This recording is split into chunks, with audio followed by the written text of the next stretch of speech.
Hi friends, இன்றைக்கி வந்து state bank India ஷேரை பற்றி பார்க்கலாம். இது கரண்ட் ப்ரைஸாக 816 இருக்குது. ரிட்டர்ன் ஆன் ஈக்விட்டி வந்து 17% கொடுத்துருக்காங்க. இவங்க வந்து டிவிடெண்ட்டும் கன்சிஸ்டண்ட்டாக கொடுப்பாங்க. இவங்க வந்து பப்ளிக் செக்டர் பேங்க்கில் நம்பர் 1 பேங்க்கு. இந்தியாவில் நிறைய பிரான்ச்சஸ் இருக்குது, நிறையா அக்கௌண்ட் ஹோல்டர்ஸ் இருக்காங்க. ஒரு ஸ்டேபிளான பேங்க்கும் கூட. பப்ளிக் செக்டர் பேங்க்குங்கிறதுனால இதை வந்து நம்பி நம்ம வாங்கலாம். லாங் டேர்முக்கு ஏற்ற ஸ்டாக்கு. இதுவுமே சின்ன சின்ன கரெக்ஷன்ஸ் வரும்போது வாங்கி அக்யூமுலேட் பண்ணால் நல்ல ரிட்டர்ன் கிடைக்கும்.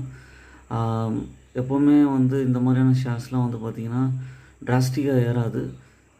கொஞ்சம் கொஞ்சமாக தான் அக்யூமுலேட் பண்ணி ஏற முடியும்.